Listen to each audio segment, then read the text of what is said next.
जम्मू कश्मीर की सरकार ने डिसाइड कर लिया कि वेटिंग लिस्ट का प्रोविजन जो है जेकेएसएसबी की रिक्रूटमेंट में उसे खत्म कर दिया जाएगा। यानी कि अब वेटिंग लिस्ट के बगैर जो है वो अगर पोस्ट बच जाती हैं तो उन्हें री एडवर्टाइज किया जाएगा। बात करते हैं कि ये डिसीजन जो है what doesn't it make sense. हालांकि क्लैरिफिकेशन के लिए ऑलरेडी मेरे साथी ने स्ट्रेट लाइन के ऊपर पर अपना ओपिनियन जरूर इस बारे में शेयर किया कि वेटिंग लिस्ट डिसीजन जो है खत्म करने का डिसीजन वाइज क्यों था, सही क्यों था। लेकिन मेरा उसके कॉन्ट्रेरी ओपिनियन है और उस पर भी बात करना जरूरी है, क्योंकि एक तरफ जेकेएसएसबी के एस्पिरेंट्स हैं जो डिमांड कर रहे हैं कि इस वेटिंग लिस्ट को रिस्टोर किया जाए, दूसरी तरफ जो है कई अलग अलग स्टूडेंट ऑर्गेनाइजेशंस भी उनके सपोर्ट में सामने आई हैं। लेकिन अगर इस डिसीजन को रैशनली एनालाइज किया जाए कि वेटिंग लिस्ट का होना क्यों जरूरी है और वेटिंग लिस्ट को खत्म करके खराब डिसीजन सरकार ने क्यों लिया है, तो तीन चार पहलू हैं जिन्हें समझने की जरूरत है। पहला ये कि अगर वेटिंग लिस्ट का ये पूरा प्रोसेस खत्म करने का कारण ये था कि आप चाहते हैं कि सिस्टम में ज्यादा ट्रांसपेरेंसी आए और आपको लगता है कि वेटिंग लिस्ट का जो प्रोसेस था, जिस तरीके से सिलेक्शन होती थी, इसमें एक ट्रांसपेरेंसी नहीं है, तो एक प्रोसेस में ट्रांसपेरेंसी लाने की जिम्मेदारी जो है वो सरकार की होती है कि आप इंश्योर करें कि अगर प्रोसेस ओपेक है तो वो ट्रांसपेरेंट बने।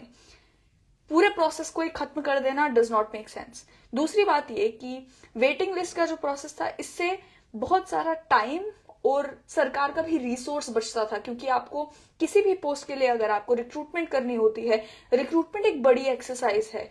बड़ी एक्सरसाइज इस तरीके से कि पहले आपको डिपार्टमेंट जो है वो पोस्ट रेफर करेगा, उसके बाद जो जेकेएसएसबी है उस पोस्ट को लेकर जो है टाइम देगी लोगों को कि आप अप्लाई करें, फिर टाइम दिया जाएगा एग्जामिनेशन को लेकर, फिर एग्जामिनेशन कंडक्ट करवाने के लिए भी आपको जो है रिसोर्सेस की जरूरत है, जिस वजह से जो है बच्चे फीस भरते हैं, एग्जामिनेशन फीस भरते हैं। उसके बाद भी आपको अलग अलग सेंटर्स बनाने पड़ते हैं, सेंटर्स बनाने के बाद जो है तब जाकर रिक्रूटमेंट का प्रोसेस आगे बढ़ता है। उसके बाद भी समय लगता है कि आप ऑब्जेक्शंस फाइल करें, रिजल्ट निकले, आंसर की निकले, उसके बाद जाकर एक लंबे समय के बाद जो है रिक्रूटमेंट कंप्लीट होती है।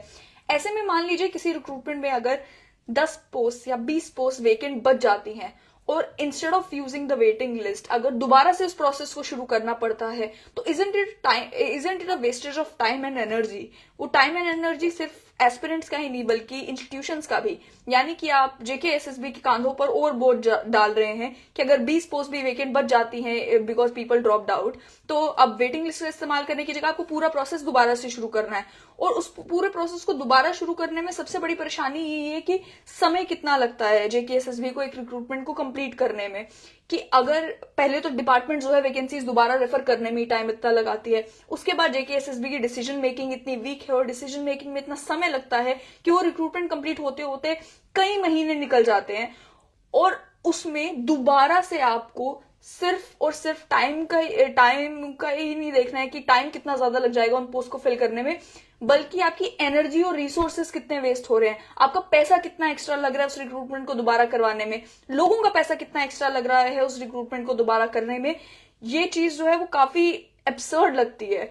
और वेटिंग लिस्ट का प्रोसेस जो है वो सिर्फ जेकेएसएसबी की रिक्रूटमेंट नहीं है, बहुत सारी रिक्रूटमेंट्स जो पूरे देश भर में होती हैं, अलग अलग ऑर्गेनाइजेशंस करती है, सब में वेट लिस्टिंग के प्रोसेस होते हैं। यहां तक कि कॉलेजेस और यूनिवर्सिटीज में एडमिशन्स के लिए भी वेट लिस्ट होती हैं, क्योंकि कोई मालूम नहीं होता कि लास्ट मौके पर किसी को अगर बेटर अपॉर्चुनिटी मिल जाए तो लोग ड्रॉप आउट कर जाते हैं।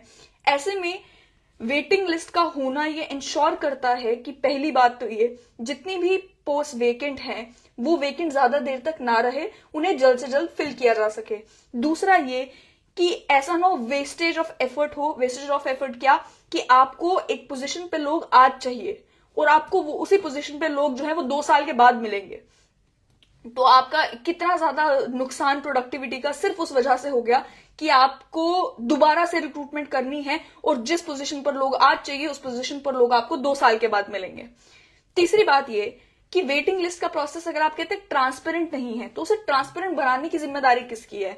अगर इस वेटिंग लिस्ट के जरिए जो है सिलेक्शन जेकेएसएसबी ही करता है, सिलेक्शन जो है कमेटी करती है, तो उसे ट्रांसपेरेंट बनाइए, इंश्योर करिए कि जो लोग उस कमेटी का हिस्सा हैं या जो लोग सिलेक्शन कर रहे हैं या जब लिस्ट पब्लिकली प्रेजेंट की जाती है तो उसका कोई ना कोई मैकेनिज्म इस तरीके का हो कि बाद में जाके मेस ना बने। एक और पॉइंट जो बार बार इसको लेकर रेज किया जाता है कि वेटिंग लिस्ट को लेकर अक्सर जो है लिटिगेशन होती है। लिटिगेशन किस वजह से कि बहुत सारे लोग बाद में जाकर कोर्ट में चले जाते हैं कि हमारा मेरिट ऊपर बनता था, इसका मेरिट आगे आ गया, इन्हें नौकरी मिल गई, इन्हें एडवांटेज मिल गई, हमें एडवांटेज नहीं मिली। लिटिगेशन बहुत होती है जिसकी वजह से ये वेटिंग लिस्ट वाला पूरा मामला जो है वो बहुत ज्यादा मेसी हो गया था, जिस वजह से सरकार ने सोचा इजी वे आउट है, खत्म कर देते हैं वेटिंग लिस्ट का ही प्रोसेस, दोबारा से रिक्रूटमेंट हुआ करेगी।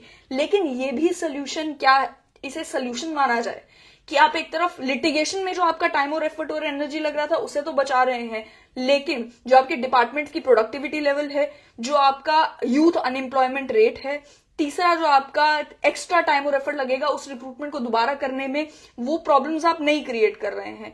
इजी वे आउट क्या है कि आपका जब भी किसी एग्जाम का रिजल्ट निकलता है, आंसर कीज निकलती है, फाइनल लिस्ट निकलती है, तो आप कानूनों में बदलाव करें। कानूनों में बदलाव ये करें कि आप 30 दिन का या 15 दिन का पीरियड रख दें, जिसमें अगर किसी को भी अपने मार्क्स को लेकर या अपनी मेरिट को लेकर कोई भी ऑब्जेक्शन है तो वो ऑब्जेक्शन सिर्फ और सिर्फ उस टाइम पर फाइल कर सकता है। 30 दिन का पीरियड जब खत्म हो गया उसके बाद आपको उसे लिटिगेशन में घसीटने की या उसके खिलाफ आपको कोर्ट जाने की आपके पास वो टाइम पीरियड खत्म हो जाता है। और कानून सेट करने का कि कानून जो है बनाने का इख्तियार जो है वो सरकार के पास है। आप कानून बना सकते हैं कि इसके बाद आप लिटिगेशन नहीं जा सकते, आप लिटिगेशन से खुद को बचा सकते हैं। एक बार जब मेरिट लिस्ट आ गई और आपकी जो पोस्ट आपकी बनती थी वो फिल हो गई, बाद में कुछ लोगों ने अगर ड्रॉप किया और आपके पास वैकेंसीज बची हैं, तो मेरिट लिस्ट के हिसाब से जो वेटिंग लिस्ट है उसके हिसाब से कौन लोग अगले हैं जो उस पोजीशन पर आएंगे। अगर बीच में टाई होता है तो उसको लेकर क्या किया जाएगा, इस सब को लेकर एक प्रॉपर पॉलिसी बनाकर इन इश्यूज को एड्रेस करने की जरूरत थी। अगर प्रॉब्लम थी, केवल और केवल एक प्रोसेस को खत्म कर देना जो है वो एक इजी सोल्यूशन नहीं है। वो इसी तरीके से कहना है कि मर्डर बहुत हो रहे हैं तो हम चाकू बैन कर देते हैं, which doesn't make sense. It might seem like an easy solution, but it is not a solution to the problem. तो अगर सरकार को लगता है कि प्रोसेस में ट्रांसपेरेंसी की कमी है तो ट्रांसपेरेंसी लाने की जिम्मेदारी आपकी है। अगर आपको लगता है किसी वजह से लिटिगेशन बढ़ रही है तो एक पॉलिसी लाकर कानूनों में बदलाव करके इस पूरे प्रोसेस को स्ट्रीमलाइन करने की जिम्मेदारी आपकी है। लोगों की एप्रीहेंशन क्या है? लोगों की एप्रीहेंशन ये है कि ऑलरेडी एक रिक्रूटमेंट खत्म होने में 3-4 साल लग जाते हैं। अब वेटिंग लिस्ट भी अगर खत्म हो गई तो उसके बाद थोड़ी थोड़ी पोस्ट के लिए आप जब प्रोसेस दोबारा शुरू करेंगे तो जितना भी हुआ है उसके कितने साल वेस्ट होंगे एक ही रिक्रूटमेंट प्रोसेस को लेकर। जो लोग वेटिंग लिस्ट में आ भी गए हैं उनको पहले ये उम्मीद तो होती थी कि अगर लोग ड्रॉप कर जाएंगे तो हमारा नाम आ जाएगा, दोबारा से प्रिपेयर करने की जरूरत नहीं पड़ेगी। लेकिन उसमें ये भी है कि अगर आप लोग ड्रॉप आउट नहीं करते हैं तो ऑब्वियसली उन्हें भी मालूम होता था कि हमें दोबारा से इम्तिहान की तैयारी करनी है। लेकिन अब उन्हीं पोस्ट को अगर दोबारा री एडवर्टाइज किया जाएगा तो कितना टाइम और कितना एफर्ट और कितनी एनर्जी और कितने रिसोर्सेस एक्स्ट्रा यूटिलाइज होंगे। इसे डुप्लीकेशन ऑफ एफर्ट नहीं माना जाए तो क्या माना जाए। तीसरी बात ये कि सरकारों की जिम्मेदारी होती है, यानी कि खास तौर पर हमारे देश में जहां पर सरकारें वेलफेयर स्टेट हैं, लोगों के भले के लिए सोचने वाली स्टेट है, तो वहां सरकारों की जिम्मेदारी ये होती है कि अगर यूथ में अनएम्प्लॉयमेंट बढ़ रही है तो उस अनएम्प्लॉयमेंट को एड्रेस किया जाए। ये नहीं कि क्योंकि आपको नंबर दिखाने हैं कि इस साल हमने 40,000 पोस्ट को लेकर रिक्रूटमेंट की और उसमें से अगर पोस्ट खाली रह गई तो अगले साल दोबारा से आप नंबर दिखाएंगे कि देखिए इस साल हमने 35,000 नौकरियां बांटी हैं, जबकि उस 35,000 में से 3,000 वही होंगी जो पिछले साल भरी नहीं गई थी। यानी कि अगर आपकी जो मंशा है वो केवल नंबर दिखाना नहीं है, वो केवल हेडलाइंस बटोरना नहीं है, बल्कि आपकी मंशा सच में है कि आप यूथ अनएम्प्लॉयमेंट कम करना चाहते हैं, कि आप यंगस्टर्स की मदद करना चाहते हैं, उन्हें सरकारी नौकरी मिले और इस पूरे प्रोसेस को स्ट्रीमलाइन करना चाहते हैं, तो जो सिस्टम में प्रॉब्लम्स हैं उन प्रॉब्लम्स को सुधारें। सिस्टम में जब रिफॉर्म लाने की बात आती है, ट्रांसपेरेंसी लाने की बात आती है, तो आपको ये इंश्योर करना पड़ेगा कि आपके इंस्टीट्यूशन इतने मजबूत हों कि वो पूरा प्रोसेस प्रॉपरली कर सकें। बाकी जितनी रिक्रूटमेंट एजेंसीज हैं वो क्यों नहीं डिसाइड कर लेती कि हम भी वेटिंग लिस्ट का प्रोसेस जो है we will do away with it. बहुत सारे कॉलेजेस और यूनिवर्सिटीज की जो एडमिशन टीम्स हैं वो क्यों नहीं डिसाइड कर लेती we will do away with this process of waiting list.